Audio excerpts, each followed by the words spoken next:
പ്രിയപ്പെട്ടവരെ, വീണ്ടും മറ്റൊരു വീഡിയോയിലേക്ക് സ്വാഗതം. ഇന്നലെ ഹൈറിച്ചിൻ്റെ കേസിൽ പൊരിഞ്ഞ പോരാട്ടമായിരുന്നു. ഇവരുടെ വക്കീൽ വളരെ നന്നായിട്ട് വാദിച്ചു. പക്ഷേ മൂപ്പരാൾ ചില സമയങ്ങളിൽ വീണെടുത്ത് കിടന്നിട്ട് ഉരുളേണ്ടതായിട്ട് വന്നു. കാരണം ഇവർ 750 രൂപയുടെയും അതുപോലെ തന്നെ 10,000 ഒക്കെ പ്രിപ്പയർ ചെയ്തിട്ടായിരുന്നു വന്നിട്ടുണ്ടായിരുന്നത്. പക്ഷേ ഗവൺമെൻറ് അവിടെ 5 ലക്ഷത്തിൻ്റെ ഇവരുടെ ബോണ്ട് ഹാജരാക്കി. അത് റിസർവ് ബാങ്കിൻ്റെ സെബിയുടെ അനുമതി ഇല്ലാതെ ബോണ്ട് ഇറക്കുക എന്നുള്ളത് വ്യാജ ബോണ്ടാണ്, ക്രിമിനൽ ഒഫൻസാണ്, ഈ ബെഡ്സ് ആക്ടിൻ്റെ വയലേഷനാണ്. അപ്പോൾ അത് പറഞ്ഞപ്പോൾ ഇദ്ദേഹം ഞങ്ങൾ ബോണ്ട് ഇറക്കിയിട്ടില്ല, വ്യാജമാണ്, അതൊക്കെ ആരോ മാനിപ്പുലേറ്റ് ചെയ്തതാണ് എന്നൊക്കെ പറഞ്ഞു. അപ്പോൾ അവിടെ ഒരു നിക്ഷേപക ഒറിജിനൽ ബോണ്ടായിട്ട് വന്നിട്ടുണ്ടായിരുന്നു. അപ്പോൾ പബ്ലിക് പ്രോസിക്യൂട്ടർ ഒറിജിനൽ ബോണ്ട് കോടതിക്ക് മുമ്പാകെ സമർപ്പിച്ചു. ഇതിനെക്കുറിച്ചിട്ട് എനിക്ക് അറിയില്ല എന്ന് പറയേണ്ട ഗതികേട് ഹൈറിച്ചിൻ്റെ വക്കീലിന് വന്നു. എന്തായാലും ഈ ഹൈറിച്ചിൻ്റെ വക്കീൽ പല സമയത്തും ഡെപ്പോസിറ്റ് എന്നൊക്കെ പറഞ്ഞിരുന്നു. അത് കോടതി റെക്കോർഡ് ചെയ്തിട്ടുണ്ട്. പല സമയത്തും അദ്ദേഹം എന്തിനാണ് വന്നതെന്ന് അദ്ദേഹം മറന്നു പോയിട്ടുണ്ട്. എന്തായാലും നാളെ ഇതിൻ്റെ തുടർവാദമുണ്ട്. പ്രിയപ്പെട്ടവരെ, ഞാൻ വന്നത് മറ്റൊരു കാര്യം പറയാൻ വേണ്ടിയിട്ടാണ്. എൻ്റെ വീഡിയോക്ക് അടിയിലും അതേപോലെ എനിക്ക് പേഴ്സണലായിട്ടൊക്കെ പലരും അപെക്സ് ടോക്കൺ എന്നൊരു ക്രിപ്റ്റോ കറൻസിയെ കുറിച്ചിട്ട് ചോദിച്ചിട്ട് ഇത് ഒറിജിനലാണോ, ഇതിൽ ഇൻവെസ്റ്റ്മെൻറ്റ് സ്വീകരിക്കുന്നുണ്ട്, ഇതിൻ്റെ അവസ്ഥ എന്താണ് എന്നൊക്കെ ചോദിച്ചിട്ട് ഒരുപാട് ആളുകൾ മെസ്സേജ് ചെയ്തിരുന്നു. അപ്പോൾ ഞാൻ എൻ്റെ സമയത്തിൻ്റെ പരിമിതി മൂലം ഇത് നോക്കാൻ സമയം കിട്ടിയിരുന്നില്ല. ഇന്ന് രാവിലെ മുതൽ ഞാനിത് നോക്കിയിരുന്നു, ഈ അപെക്സ് ടോക്കൺ എന്നൊരു കാര്യത്തിനെ കുറിച്ചിട്ട് നോക്കിയിരുന്നു. എൻ്റെ ടീമിലെ ആളുകളുമായിട്ടൊക്കെ ഡിസ്കസ് ചെയ്തിരുന്നു. അപ്പോൾ ഞങ്ങൾ ടീം വർക്കായിട്ട് ഇതിനെക്കുറിച്ചിട്ട് വിവിധ കാര്യങ്ങളെല്ലാം നോക്കി. അപ്പോൾ എനിക്ക് മനസ്സിലായ കുറച്ച് കാര്യങ്ങൾ നിങ്ങളുടെ മുൻപിൽ അവതരിപ്പിക്കാം എന്നാണ് കരുതുന്നത്. അവസാനമുള്ളൊരു തീരുമാനം നിങ്ങളുടേതാണ്. ഫസ്റ്റ് ഓഫ് ഓൾ എനിക്ക് പറയാനുള്ളത്, ഇത് നമ്മൾ രണ്ടായിട്ട് ഡിവൈഡ് ചെയ്യണം. അതായത് ഒരു ക്രിപ്റ്റോ കറൻസി ഉണ്ട്, അപെക്സ് ടോക്കൺ എന്ന പേരിൽ ഒരു ക്രിപ്റ്റോ കറൻസി പലവിധ എക്സ്ചേഞ്ചുകളിലായിട്ട് ലിസ്റ്റ് ചെയ്തിട്ടുണ്ട്. അതിൻ്റെ വാല്യൂ $1 സംതിങ് സെൻറ്റ് എന്തോ മറ്റോ ആണ്, 160 അങ്ങനെ എന്തോ ആണ്. അങ്ങനെ ഒരു ക്രിപ്റ്റോ കറൻസി പല എക്സ്ചേഞ്ചുകളുമായിട്ട് ലിസ്റ്റ് ചെയ്തിട്ടുണ്ട്. നമുക്കെല്ലാം അറിയുന്നത് പോലെ ക്രിപ്റ്റോ കറൻസി ആർക്ക് വേണമെങ്കിലും എവിടെ ഇരുന്ന് ഉണ്ടാക്കാൻ പറ്റുന്നതാണ്. നമുക്ക് നമ്മുടെ മൊബൈൽ 15 മിനിറ്റ് പരിപാടി കൊണ്ട് നമുക്കൊരു ടോക്കൺ നമുക്ക് ഉണ്ടാക്കിയെടുക്കാൻ പറ്റുന്നതാണ്. നമ്മുടെ സബ്ജക്റ്റ് അതല്ലാത്തതുകൊണ്ട് അങ്ങോട്ട് പോകുന്നില്ല. സോ ഇങ്ങനൊരു അപെക്സ് ടോക്കൺ എന്ന പേരിൽ ഒരു ക്രിപ്റ്റോ കറൻസി ലിസ്റ്റ് ചെയ്തിട്ടുണ്ട് പല സ്ഥലത്തുമായിട്ട്. രണ്ടാമതുള്ളൊരു കാര്യം, അപെക്സ് ടോക്കൺ എന്ന പേരിൽ, അപെക്സ് ടോക്കൺ പ്രൈവറ്റ് ലിമിറ്റഡ് എന്ന പേരിൽ ഒരു UK ഒരു കമ്പനി രജിസ്റ്റർ ചെയ്തിട്ടുണ്ട്. ഞാൻ സംസാരിക്കാൻ പോകുന്നത് ഈ കമ്പനിയെ കുറിച്ചിട്ടാണ്. അപെക്സ് ടോക്കൺ ലിമിറ്റഡ് എന്ന പേരിലുള്ള ഈ കമ്പനിയെ കുറിച്ചിട്ടാണ് ഞാൻ സംസാരിക്കാൻ പോകുന്നത്. അപ്പോൾ ആളുകൾ തെറ്റിദ്ധരിക്കും, ഇത് രണ്ടും ഒന്നല്ലേ? അല്ല, ഇത് രണ്ടും ഒന്നല്ല. ഈ അപെക്സ് ടോക്കൺ ലിമിറ്റഡ് എന്ന് പറയും UK രജിസ്റ്റർ ചെയ്ത കമ്പനിയും ഈ പ്രചരിപ്പിക്കുന്ന ഈ അപെക്സ് ടോക്കൺ ക്രിപ്റ്റോ കറൻസിയും തമ്മിൽ പ്രത്യക്ഷത്തിൽ ബന്ധമൊന്നുമില്ല. ഇവരുടെ രജിസ്ട്രേഷൻ ഡീറ്റെയിൽസ് എല്ലാം നോക്കിയതിൽ നിന്ന് എനിക്കതാണ് മനസ്സിലായത്. അപ്പോൾ ഈ അപെക്സ് ടോക്കൺ പ്രൈവറ്റ് ലിമിറ്റഡ് എന്ന കമ്പനി UK രജിസ്റ്റർ ചെയ്തിട്ടുള്ള കമ്പനി ഇന്ത്യയിൽ നിന്ന് 4,500 രൂപ മുതലുള്ള ഇൻവെസ്റ്റ്മെൻറ്റുകൾ സ്വീകരിക്കുന്നുണ്ട്. അതിന് ഡെയിലി $1 വെച്ചിട്ട് വർക്കിംഗ് ഡേ എല്ലാം കൊടുക്കും.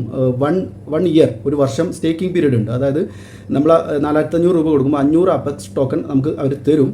അപ്പോൾ ഇത് സ്റ്റേക്കിംഗ് പീരീഡ് ഉണ്ട്, 1 വർഷം വരെ നമ്മൾ വെക്കണം. അത് ആ സമയത്ത് അതിനുള്ള ഇൻട്രസ്റ്റ് അവർ തരും എന്നാണ് പറയുന്നത്. 1% അങ്ങനെ എന്തോ മറ്റോ ആണ്. അപ്പോൾ അങ്ങനെ കണക്കൂടി നോക്കുമ്പോൾ 365 ദിവസം കഴിയുമ്പോൾ നമുക്ക് ഇതിൻ്റെ ഇരട്ടി കിട്ടാനുള്ള സാധ്യതയുണ്ട്. അങ്ങനെയാണ് ആളുകൾ ഇതിൽ ആകർഷകരായിട്ട് പോകുന്നത്. 4,500 മുകളിലൊക്കെ ഇടുന്ന ആളുകളുണ്ട്. മാത്രമല്ല ഇതിൻ്റെ നാസർ എന്ന പേരിലുള്ള ഒരാളാണ് നമ്മുടെ അനസിൻ്റെ ചാനൽ വന്നിട്ട് ഇതിനെ പ്രൊമോട്ട് ചെയ്യുന്നതായിട്ട് കാണുന്നത്. അദ്ദേഹവും ഇതിൻ്റെ owner, registering owner Abhijith Mani എന്ന് പറയുന്ന ഒരാളും ഇത് ലിസ്റ്റ് ചെയ്തതായിട്ട്, അതായത് എക്സ്ചേഞ്ചിൽ ലിസ്റ്റ് ചെയ്തതായിട്ടും ഇതിൻ്റെ ഷെയറുകൾ സാധാരണക്കാർക്ക് വാങ്ങാമെന്നൊക്കെ പറയുന്നുണ്ട്. അപ്പോൾ ഇതെല്ലാം ഞാൻ പറഞ്ഞു വരുമ്പോൾ ഇതെല്ലാം കൂടെ പറയാം. സോ ആദ്യത്തെ കാര്യം, UK ലിസ്റ്റ് ചെയ്തിട്ടുള്ള അപെക്സ് ടോക്കൺ ലിമിറ്റഡ് എന്നൊരു കമ്പനി 4,500 രൂപ വെച്ചിട്ട് ഇന്ത്യയിൽ നിന്നും ഇത് ചെയ്യുന്നുണ്ട്, ഇൻവെസ്റ്റ്മെൻറ്റ് സ്വീകരിക്കുന്നുണ്ട്. അതിന് അവർ 1 ഇയർ സ്റ്റേക്കിംഗ് പീരീഡും അതിന് ഇൻട്രസ്റ്റും അവർ തരാമെന്ന് പറയുന്നുണ്ട്. First of all. രണ്ടാമത്, ഇതിൽ ആളുകളെ ചേർക്കുന്നവർക്ക്, ഒരു പിരമിഡ് സ്കീമിൽ ആളുകളെ ചേർക്കുന്നവർക്ക് അവർ ബൈനറി ഇൻകം വാഗ്ദാനം ചെയ്യുന്നുണ്ട്. അതായത് നിങ്ങൾ ആളെ ചേർത്ത് കഴിഞ്ഞാൽ ഈ 4,500 എത്ര ഒരു 5% അങ്ങനെ എന്തോ മാച്ച് ആയി കഴിഞ്ഞാൽ, പെയർ മാച്ച് ആയി കഴിഞ്ഞാൽ കമ്പനി കൊടുക്കുന്നുണ്ട്. സോ ആദ്യത്തെ കാര്യം എന്താണെന്ന് വെച്ച് കഴിഞ്ഞാൽ, ഇവർ പറയുന്നത് ക്രിപ്റ്റോ ട്രേഡ് ചെയ്തിട്ടാണ് ഈ പൈസ കൊടുക്കുന്നത് എന്നാണ്. അതിനൊരു വിങ് അവർക്കുണ്ട് എന്നൊക്കെ പറയുന്നത്. ഞാനൊക്കെ കാര്യം അവസാനം പറയാം. അപ്പോൾ ഈ ഫസ്റ്റ് ഓഫ് ഓൾ ആദ്യത്തെ കാര്യം എന്താണെന്ന് വെച്ച് കഴിഞ്ഞാൽ, ഇവർ ക്രിപ്റ്റോ ട്രേഡ് ചെയ്തിട്ടാണ്, ഈ ക്രിപ്റ്റോ കമ്പനി പൈസ വാങ്ങിച്ചിട്ട് ക്രിപ്റ്റോ ട്രേഡ് ചെയ്തിട്ടാണ് ഈ റിട്ടേൺസ് കൊടുക്കുന്നത് എന്നാണ് അവർ അവകാശപ്പെടുന്നത്. അതിൻ്റെ കാര്യങ്ങൾ ഇവർ വ്യക്തമായി പറയുന്നതായിട്ട് കാണുന്നില്ല. എന്ത് ട്രേഡാണ് നടത്തുന്നത്, ഇവരുടെ തന്നെ ട്രേഡിങ്ങിലൂടെ കിട്ടുന്ന ലാഭമാണോ എങ്ങനെയാണെന്നൊന്നും എനിക്ക് മനസ്സിലാവുന്നില്ല. ഞാൻ മനസ്സിലാക്കുന്നത് ഈ ഒരു ടീമിനെ വെച്ചിട്ടുണ്ട്, ആ വിങ് ക്രിപ്റ്റോ ട്രേഡിങ്ങും എല്ലാം നടത്തിയിട്ട് മൊത്തത്തിലുള്ള ക്രിപ്റ്റോ ട്രേഡിങ് നടത്തിയിട്ട് ആ പൈസയാണ് ഇവർക്ക് കൊടുക്കുന്നത് എന്നാണ് ഞാൻ മനസ്സിലാക്കുന്നത്. സോ അങ്ങനെ ചെയ്തു കഴിഞ്ഞാൽ ഇന്ത്യയിലെ നിയമങ്ങളുടെ വയലേഷനാണ്. സോ ഞാൻ മുൻപ് പറഞ്ഞിട്ടുള്ളതുപോലെ banning of unregulated deposit ആക്ടിൻ്റെ വയലേഷനാണ്.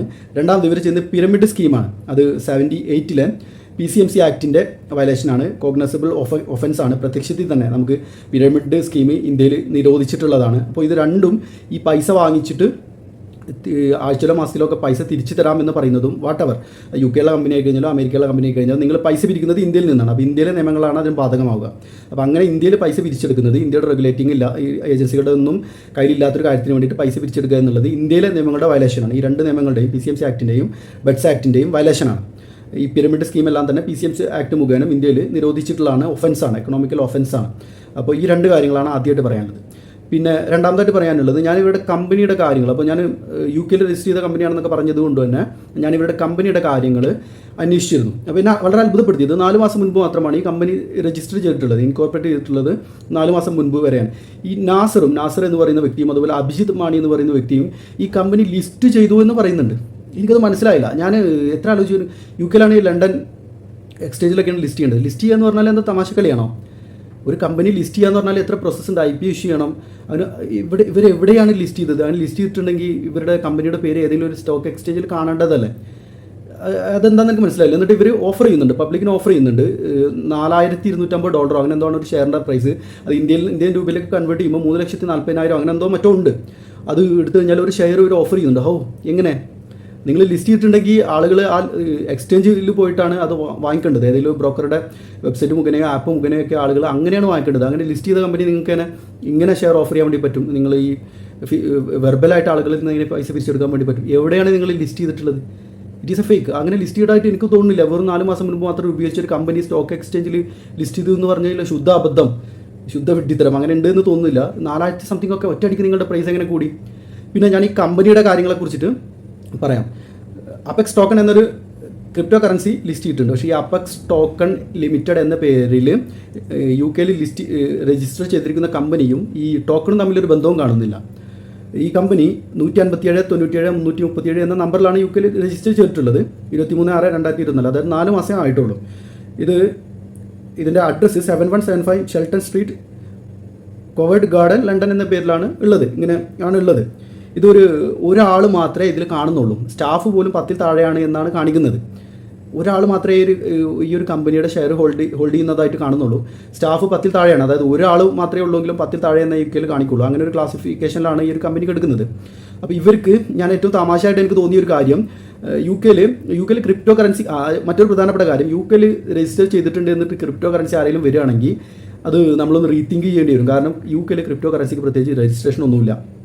UK ആർക്ക് വേണമെങ്കിലും ഇവിടെ നമ്മുടെ റൂമിലിരുന്നിട്ട് ഉണ്ടാക്കാൻ പറ്റുന്ന സാധനമാണ് ഈ ടോക്കൺ. അവിടെ ഇതിന് പ്രത്യേകിച്ചിട്ട് രജിസ്ട്രേഷൻ ഒന്നുമില്ല. അപ്പോൾ ഇവർ രജിസ്റ്റർ ചെയ്തിട്ടുണ്ടല്ലോ. അപ്പോൾ ഞാൻ ഇവിടെ രജിസ്ട്രേഷൻ ഒന്ന് ചെക്ക് ചെയ്ത് നോക്കി. ഇവർക്ക് രജിസ്ട്രേഷൻ കിട്ടിയിട്ടുള്ളത് UK ഒരു കമ്പനി രജിസ്റ്റർ ചെയ്യുമ്പോൾ അതിന് SIC കോഡ് എന്ന് പറയും. അതായത് സ്റ്റാൻഡേർഡ് ഇൻഡസ്ട്രിയൽ കോഡ് എന്ന് പറയും, classification code, standard industrial classification code, SIC code. അത് നമ്മളൊരു കമ്പനിയുടെ ഇൻകോർപ്പറേറ്റ് സർട്ടിഫിക്കറ്റ് നോക്കുകയാണെങ്കിൽ അതിൽ SIC കോഡ് നോക്കിക്കഴിഞ്ഞാൽ അത് എത്രയാണ് നോക്കിക്കഴിഞ്ഞാൽ ഇവർക്ക് എന്തിനൊക്കെയാണ് പെർമിറ്റ് ഉള്ളത് എന്ന് നമുക്ക് മനസ്സിലാക്കാൻ വേണ്ടി പറ്റും. എന്ത് ചെയ്യാനാണ് UK ഗവൺമെൻറ് ഇവർക്ക് പെർമിറ്റ് കൊടുത്തിട്ടുള്ളത് എന്ന് നമുക്ക് മനസ്സിലാക്കാൻ വേണ്ടിയിട്ട് പറ്റും. അപ്പോൾ ഇവരുടെ SIC കോഡ് നോക്കുമ്പോൾ ഇവരുടെ ഇൻകോർപ്പറേറ്റ് സർട്ടിഫിക്കറ്റ് ഉള്ളത് 62030 62030 62090. ഈ 2 SIC കോഡുകളാണ് ഇവർക്ക് കിട്ടിയിട്ടുള്ളത്. അത് ഇത്ര ഈ കോഡിലുള്ള കാര്യങ്ങൾ മാത്രമേ ചെയ്യാനുള്ള പെർമിറ്റാണ് ഇവർക്ക് കൊടുത്തിട്ടുള്ളത് UK ഗവൺമെൻറ്. ഈ 2 കോഡിലുള്ളത് കമ്പ്യൂട്ടർ ശരിയാക്കാനും അതുപോലെ സോഫ്റ്റ്വെയർ ശരിയാക്കാനും, ആരുടെയൊക്കെ വീട്ടിൽ കംപ്ലയിൻ്റ് ആയിട്ടുണ്ടെങ്കിൽ അവിടെ പോയി ശരിയാക്കാനും, അതുകൂടാതെ ആരുടെയൊക്കെ ഡാറ്റ മിസ്സായി പോയിട്ട് റിക്കവർ ചെയ്ത് കൊടുക്കാനൊക്കെ നമ്മുടെ നാട്ടിലൊരു കമ്പ്യൂട്ടർ ഷോപ്പ്, അതിൻ്റെ ഒരു ലൈസൻസാണ് ആക്ച്വലി ഇവർക്ക് അവിടെ നിന്ന് കിട്ടിയിട്ടുള്ളത് എന്നാണ് എനിക്ക് ഇവരുടെ ഇൻകോർപ്പറേറ്റ് സർട്ടിഫിക്കറ്റ് നോക്കുമ്പോൾ മനസ്സിലാവുന്നത്. അത് വെച്ചിട്ട് എങ്ങനെയാണ് ഇങ്ങനെ ആളുകളിൽ നിന്ന് ഡെപ്പോസിറ്റ് സ്വീകരിച്ചിട്ട് ഒരു ഫിനാൻഷ്യൽ സ്ഥാപനം ചെയ്യിപ്പിച്ച് കൊണ്ടുപോകുന്നത് എന്ന് എനിക്ക് എത്ര ആലോചിച്ചിട്ട് മനസ്സിലാവുന്നില്ല. UK ഫിനാൻഷ്യൽ സർവീസുകൾക്കും ബാങ്കുകൾക്കൊക്കെ ഉണ്ടാകുന്ന SIC കോഡ് 6011 ആണ്, അല്ലെങ്കിൽ 6099 6199. ഇതൊക്കെയാണ് UK ഫിനാൻഷ്യൽ സ്ഥാപനങ്ങൾക്ക് ഉണ്ടാകുന്ന കോഡ്. ഒരു കാര്യം അതായത് ഇവർ ഒരു കമ്പ്യൂട്ടർ ഷോപ്പിൻ്റെ ലൈസൻസാണ്, രജിസ്ട്രേഷനാണ് അവിടെ ചെയ്തിരിക്കുന്നത്. അത് വെച്ചിട്ടാണ് UK ഞങ്ങൾക്ക് കമ്പനി ഉണ്ട് എന്ന് പറഞ്ഞിട്ട് ഇവിടെ ഇന്ത്യയിൽ നിന്നും ഡെപ്പോസിറ്റ് സ്വീകരിക്കുന്നത്. എന്നിട്ട് സ്റ്റേക്ക് ചെയ്യുക എന്നുള്ളത് ഇന്ത്യയിലെ നിയമങ്ങളുടെ വയലേഷനാണ്. കാരണം ഇത് ഇൻഡിവിജ്വലായിട്ട്, അത് ക്രിപ്റ്റോ കറൻസി ഇപ്പോഴും ഇന്ത്യയിൽ റെഗുലേറ്റഡ് അല്ല. അതുകൊണ്ട് തന്നെ ഇതിന് പ്രത്യേക നിയമമില്ല. നിലവിലുള്ള ജനറൽ നിയമങ്ങളെ ആരെങ്കിലും എന്തെങ്കിലും ഇതുമായിട്ട് ചെയ്യുമ്പോൾ വയലേറ്റ് ചെയ്യാൻ പാടില്ല. ഇൻഡിവിജ്വലായിട്ട് ഇതിലൊരാൾ ഇൻവെസ്റ്റ് ചെയ്യുന്നതിന് കുഴപ്പമില്ല. അതായത് അപെക്സ് ടോക്കണിൽ നിങ്ങൾ ഇത് ലിസ്റ്റ് ചെയ്തിട്ടുള്ള ഏതൊരു എക്സ്ചേഞ്ചിൻ്റെ ആപ്പോ മറ്റോ ഡൗൺലോഡ് ചെയ്തിട്ട് നിങ്ങൾ ഇൻഡിവിജ്വലായിട്ട് വാങ്ങിയിട്ട് ഹോൾഡ് ചെയ്യുകയാണ്, നിങ്ങൾ സ്റ്റേക്ക് ചെയ്യുകയാണെങ്കിൽ അത് നിയമത്തിന് വയലേറ്റ് ചെയ്യുന്നില്ല. പക്ഷേ ഇവർ നിങ്ങളുടെ അടുത്ത് പിരിച്ചിട്ട് ഒരു വർഷം ഹോൾഡ് ചെയ്യാന്ന് പറയുമ്പോൾ അത് ബെഡ്സ് ആക്ടിൻ്റെ വയലേഷനാണ്. അതുകൂടാതെ ഇവർ referral income, pair match income വാഗ്ദാനം ചെയ്യുമ്പോൾ അത് പിരമിഡ് സ്കീമാണ്, അതും ഇന്ത്യയിൽ നിരോധിച്ചിട്ടുള്ളതാണ്. സോ ഇവരിങ്ങനെ ചെയ്യുന്നത് ഇന്ത്യയിൽ നിലവിലുള്ള നിയമങ്ങളുടെ വയലേഷനാണ്. അപ്പോൾ ഇത് രണ്ടും ഇല്ലീഗലായിട്ടാണ് എനിക്ക് തോന്നിയത്. മാത്രമല്ല ഇവർ ഇപ്പം ഞാൻ ഈ പറഞ്ഞതുപോലെ യു കെയിലുള്ള ഈ കമ്പനി ഇവർക്ക് കൊടുത്തിട്ടുള്ളത് കമ്പ്യൂട്ടർ റിപ്പയർ ചെയ്യാനുള്ള ലൈസൻസാണ്, രജിസ്ട്രേഷനാണ് അവിടെ ഉള്ളത്. അപ്പോൾ ആ രജിസ്ട്രേഷൻ വെച്ചിട്ട് അത് എന്നിട്ട് അവർ ഇത് പറയുകയാണ്, ഇത് ഞങ്ങൾ ലിസ്റ്റ് ചെയ്തിട്ടുണ്ടെന്ന്. ഞാൻ വീണ്ടും കേട്ടു നോക്കി, അത് തന്നെ അല്ലേ പറയുന്നത്, ചെറിയ കാര്യമല്ലല്ലോ ഞങ്ങൾ എക്സ്ചേഞ്ച് ലിസ്റ്റ് ചെയ്തിട്ടുണ്ട് എന്ന് പറയുന്നത്. അപ്പോൾ എക്സ്ചേഞ്ച് ലിസ്റ്റ് ചെയ്തിട്ടുണ്ട്, എക്സ്ചേഞ്ച് മുഖേനയാണ് പൈസ മേടിക്കുന്നത്. പക്ഷേ ലിസ്റ്റ് ചെയ്തിട്ടുണ്ട് എന്ന് പറഞ്ഞിട്ട് വ്യാജനെ ഇവർ വെർബലായിട്ട് ആളുകളിൽ നിന്ന് പൈസ പിരിക്കുന്നത് അത് ക്രിമിനൽ ഓഫൻസാണ്. മറ്റൊരു കാര്യം, അങ്ങനെ ലിസ്റ്റ് ചെയ്തിട്ടില്ല എന്നാണ് എൻ്റെ ഒരു ബോധ്യം. ഉണ്ടെങ്കിൽ നമ്മുടെ അനസ് ബായ്ക്കൊക്കെ ഇതിന് മറുപടി പറയാവുന്നതാണ്. ലിസ്റ്റ് ചെയ്തിട്ട് ഈ ഒരു 4 മാസം മാത്രം പ്രായമുള്ള ഒരു കമ്പനി എക്സ്ചേഞ്ചിലൊക്കെ ലിസ്റ്റ് ചെയ്തെന്ന് കേൾക്കുമ്പോൾ എനിക്കത് വളരെ അത്ഭുതകരമായിട്ട് തോന്നി. അങ്ങനെയാണ് ഇത്രയും കാര്യങ്ങളാണ് എനിക്ക് ഈ കമ്പനിയെക്കുറിച്ച് പറയാനുള്ളത്. ഞാൻ മനസ്സിലാക്കുന്നത് ഇവർ ഈ പൈസ നിക്ഷേപം സ്വീകരിച്ചിട്ട് അത് സ്റ്റേക്ക് ചെയ്യുന്നു എന്ന് പറയുന്നത് തന്നെ ഇന്ത്യയിൽ നിയമവിരുദ്ധമാണ്. പിരമിഡ് സ്കീം നടത്തുന്നു എന്നുള്ളത് ഇന്ത്യയിൽ നിയമവിരുദ്ധമാണ്. ഇവർക്ക് യു കെയിൽ കിട്ടിയിട്ടുള്ള രജിസ്ട്രേഷൻ കമ്പ്യൂട്ടർ ഹാർഡ്വെയർ സോഫ്റ്റ്വെയർ ഒക്കെ റിപ്പയർ ചെയ്യുന്നതിനാണ്. അതിൻ്റെ മറവിൽ ഇവർ ഒരു കോയിൻ ഉണ്ടാക്കിയിട്ടുണ്ട്. അതും ഈ കമ്പനിയും തമ്മിൽ ഒരു ബന്ധവും കാണുന്നില്ല. കാരണം ഇവരുടെ രജിസ്ട്രേഷൻ ഡീറ്റെയിൽസിൽ ഇവർ ഈ പ്രചരിപ്പിക്കുന്ന വെബ്സൈറ്റ് ലിങ്ക് ചെയ്തായിട്ട് കാണുന്നില്ല. അപ്പോൾ ഇത് രണ്ടും ഇങ്ങനെ ഈ ഒരു കമ്പനി രജിസ്റ്റർ ചെയ്തിട്ട് ഇവിടെ ഇങ്ങനെ ഒരു വെബ്സൈറ്റ് നടക്കുന്നതായിട്ട് ഈ രജിസ്റ്റർ ചെയ്ത അതോറിറ്റിക്ക് ഒരു വിവരമില്ല എന്നാണ് എനിക്ക് ഇതിൽ നിന്ന് മനസ്സിലാവുന്നത്. മറ്റൊന്ന്, ഈ രജിസ്ട്രേഷൻ വിർച്വൽ രജിസ്ട്രേഷൻ ആണ് എന്നാണ് ഞാൻ മനസ്സിലാക്കുന്നത്. അതായത് നമുക്ക് നമ്മുടെ വീട്ടിലിരുന്നിട്ട് $39 $40 ഒക്കെ കൊടുത്തു കഴിഞ്ഞാൽ അവിടെ യു കെയിലെ ഒരു കമ്പനി രജിസ്റ്റർ ചെയ്ത് തരുന്ന ഏജൻസികൾ അവിടെ ഉണ്ട്. അതിൻ്റെ അഡ്രസ്സ് എല്ലാം നോക്കുമ്പോൾ ഈ ഇങ്ങനെയുള്ള ഏജൻസികൾ ചെയ്യുന്ന വിർച്വൽ രജിസ്ട്രേഷൻ്റെ ഓഫീസ് സ്പേസിലേക്കാണ് പോകുന്നതായിട്ട് കാണുന്നത്. അവർക്ക് അതിനൊരു ഓഫീസ് അവിടെ ഉണ്ടെന്ന് എനിക്ക് തോന്നുന്നില്ല. ഈ ഏതൊരു ഏജൻസി മുഖേന രജിസ്റ്റർ ചെയ്തപ്പോൾ കിട്ടിയ ഒരു വിർച്വൽ ഓഫീസാണ് ഈ ഒരു 7175 ഷെൽട്ടർ സ്ട്രീറ്റ് എന്ന അഡ്രസ്സിൽ ഉണ്ടാവാൻ സാധ്യത. മാത്രമല്ല അവിടെ സ്റ്റാഫുകൾ ഇവർ കമ്പനിക്ക് ഓഫീസോ ഒന്നും ഉള്ളതായിട്ട് ഞാൻ എത്ര തരണ്ട് എനിക്ക് മനസ്സിലായില്ല. ഇനി എന്തെങ്കിലുമൊക്കെ ഉണ്ടെങ്കിൽ നിങ്ങൾക്ക് തിരുത്തി തരാം. എന്തായാലും ഈ അപെക്സ് ടോക്കൺ എന്ന പേരിൽ നിങ്ങൾക്ക് ഞാൻ മനസ്സിലാക്കിയ കാര്യങ്ങളാണ്. നിങ്ങൾക്ക് ഇൻഡിവിജ്വലായിട്ട് പൈസ ഈ കോയിൻ വാങ്ങിയിട്ട് നിങ്ങൾക്ക് ഹോൾഡ് ചെയ്യാം. അത് നിങ്ങളുടെ സ്വന്തം ഉത്തരവാദിത്തമായിരിക്കണം. ഇന്ത്യയിൽ ഇൻഡിവിജ്വലായിട്ട് ഇങ്ങനെയൊന്നും ചെയ്യുന്നതിന് തടസ്സമില്ല. ഇവരുടെ ഈ ഒരു $1 സംതിങ് സെൻറ്റ് ആ ഒരു പ്രൈസൊക്കെ മാനിപ്പുലേറ്റഡ് ആണോ എന്നൊക്കെ രണ്ടാമത് സെർച്ച് ചെയ്യേണ്ടതാണ്. സോ എനിക്ക് മനസ്സിലായ കാര്യങ്ങൾ ഇത്രയാണ്. അതായത് ഇവർ ഈ രജിസ്റ്റർ ചെയ്തിരിക്കുന്ന കമ്പനിയും ഇവർ ഈ പ്രചരിപ്പിക്കുന്ന ടോക്കണും തമ്മിലൊരു ലിങ്ക് കാണാനില്ല. ഇവരുടെ ഒഫീഷ്യൽ രേഖകളൊന്നും തന്നെ ഈ വെബ്സൈറ്റ് ഇല്ല. മാത്രമല്ല ഇവർ ചെയ്യുന്ന ഡെപ്പോസിറ്റ് സ്വീകരിച്ചിട്ട് ഇൻട്രസ്റ്റ് കൊടുക്കാം എന്ന് പറയുന്ന പരിപാടി ഇന്ത്യയിൽ ഇല്ലീഗലാണ്. Referral link, pair match, pyramid scheme ഇന്ത്യയിൽ ഇല്ലീഗലാണ്. ഇവർക്ക് യു കെന്ന് കിട്ടിയിട്ടുള്ളത് കമ്പ്യൂട്ടർ ഷോപ്പിൻ്റെ രജിസ്ട്രേഷനാണ്. അത് തന്നെ വിർച്വൽ രജിസ്ട്രേഷനാണ് എടുത്തിട്ടുള്ളത് എന്നാണ് ഞാൻ മനസ്സിലാക്കുന്നത്. അങ്ങനെ ഓഫീസ് സ്പേസിൻ്റെ സ്ഥലമൊക്കെ നോക്കുമ്പോൾ അങ്ങനെയാണ് എനിക്ക് തോന്നുന്നത്. പിന്നെ ഇവർ ചെയ്യുന്ന ഒരു കാര്യം നിയമവിരുദ്ധമാണ്. അതായത് ഒരു പ്രൈവറ്റ് ലിമിറ്റഡ് കമ്പനിയുടെ ഷെയറുകൾ $4000 പബ്ലിക്കിന് ഓഫർ ചെയ്യുന്നതെന്ന് പറയുന്നത് യു കെയിലായി കഴിഞ്ഞാലും ഇന്ത്യയിലായി കഴിഞ്ഞാലും അവർക്ക് ചെയ്യാൻ പറ്റില്ല. പ്രൈവറ്റ് ലിമിറ്റഡ് കമ്പനിയുടെ ഷെയറുകൾ പബ്ലിക്കിന് ഓഫർ ചെയ്യാൻ പറ്റില്ല. ഇവർ ലിസ്റ്റ് ചെയ്തു എന്ന് പറയുന്നത് വ്യാജമാണ്. അപ്പോൾ ഇവർ ഈ ഒരു വൻ തുകക്ക് ഇത് ചെയ്യുന്നത്, പബ്ലിക്കിന് ഷെയറുകൾ ഓഫർ ചെയ്യുന്നത് നിയമവിരുദ്ധമാണ്. അത് ഇന്ത്യയിലായി കഴിഞ്ഞാലും നിയമവിരുദ്ധമാണ്. യു കെയിലുള്ള ആളുകളെയും ഇതേപോലെ ഷെയർ ഓഫർ ചെയ്യുകയാണെങ്കിൽ പ്രൈവറ്റ് ലിമിറ്റഡ് കമ്പനിയുടെ രജിസ്ട്രേഷൻ വെച്ചിട്ട് അത് നിയമവിരുദ്ധമാണ്. അപ്പോൾ ഇത്രയും കാര്യങ്ങളാണ് എനിക്ക് ഇതിൽ നിന്ന് മനസ്സിലായത്. അപ്പോൾ പക്ഷേ ഇവരുടെ ഈ കോയിൻസ്, ഈ ക്രിപ്റ്റോ കറൻസി ടോക്കണുകൾ ഇവർ ലിസ്റ്റ് ചെയ്തിട്ടുള്ള നമ്മുടെ ഏതെങ്കിലും എക്സ്ചേഞ്ചുകളിൽ നിന്ന് നിങ്ങൾ വാങ്ങി ഹോൾഡ് ചെയ്യുന്നതുകൊണ്ട് പ്രശ്നമില്ല. അത് നിങ്ങളുടെ യുക്തിക്കനുസരിച്ച് നിങ്ങൾക്ക് ചെയ്യാവുന്നതാണ്. ഇവരുടെ ചാർട്ടൊക്കെ അനലൈസ് ചെയ്തിട്ട്, കാൻഡിൽ ചാർട്ടൊക്കെ അനലൈസ് ചെയ്തിട്ട് നിങ്ങൾക്ക് അതിന് വൈദഗ്ധ്യം നിങ്ങൾക്ക് ചെയ്യാവുന്നതാണ്. പക്ഷേ ഇവർ ഈ പൈസ പിരിക്കുന്നതും റഫറൽ ലിങ്ക് കൊടുക്കുന്നതും ഒക്കെ അങ്ങനെ ഒരു കമ്പനി അങ്ങനെ ഉണ്ടെങ്കിൽ പോലും നിയമവിരുദ്ധമാണ്. മാത്രമല്ല ഇവരുടെ യു കെയിലെ കമ്പനി പരിശോധിച്ചപ്പോൾ എനിക്ക് മനസ്സിലായ കാര്യങ്ങളാണ് ഞാൻ നിങ്ങളോട് പറഞ്ഞത്. ബാക്കി ഞാനിപ്പോൾ ഇത്രയും പറഞ്ഞ കാര്യങ്ങൾ നോക്കിയിട്ട് നിങ്ങളുടെ പൈസയാണ് നിങ്ങൾക്ക് തീരുമാനിക്കാം. പിന്നെ ഒരുപാട് ഇങ്ങനെ ആ ടോക്കൺ എങ്ങനെയാണ്, ഈ ടോക്കൺ എങ്ങനെയാണെന്ന് നോക്കണം. നിങ്ങൾക്ക് ക്രിപ്റ്റോയിൽ ഇൻവെസ്റ്റ് ചെയ്യാൻ വേണ്ടിയിട്ട് താല്പര്യം ഉണ്ടെങ്കിൽ നിങ്ങളൊരു നല്ല ട്രസ്റ്റഡ് ഒരു എക്സ്ചേഞ്ചിൻ്റെ ആപ്പ് ഇൻസ്റ്റാൾ ചെയ്യുക, നല്ല ക്രിപ്റ്റോ കറൻസികൾ നോക്കുക, സ്വന്തമായിട്ട് ഇത് ചെയ്യാം, ഇൻവെസ്റ്റ് ചെയ്യാം, ഹോൾഡ് ചെയ്യാം, പിന്നെ വിൽക്കാം, അങ്ങനെ എല്ലാം ചെയ്യാം. ഇനി ഇതൊക്കെ ചെയ്യാൻ ബുദ്ധിമുട്ടുള്ളവരാണെങ്കിൽ ഇന്ത്യയിൽ മ്യൂച്വൽ ഫണ്ടുകളാണ് ഇങ്ങനെ ചെയ്യാൻ അധികാരമുള്ളവർ. ഏതെങ്കിലും ഒരു നല്ല ബ്രോക്കറുടെ ആപ്പ് ഇൻസ്റ്റാൾ ചെയ്യാം, നല്ലൊരു മ്യൂച്വൽ ഫണ്ട് നോക്കി സെലക്ട് ചെയ്യാം. 1, 2 ഒക്കെ 3 നോക്കിയിട്ട് ഡൈവേഴ്സിഫിക്കേഷൻ വരുത്തിയിട്ട് സെലക്ട് ചെയ്യാം, അതിൽ ഇൻവെസ്റ്റ് ചെയ്യാം, ലോങ് ടൈമിന് കാത്തിരിക്കാം. അതാണ് ഏറ്റവും നന്നായിരിക്കുക പ്രിയപ്പെട്ടവർ. ശരി.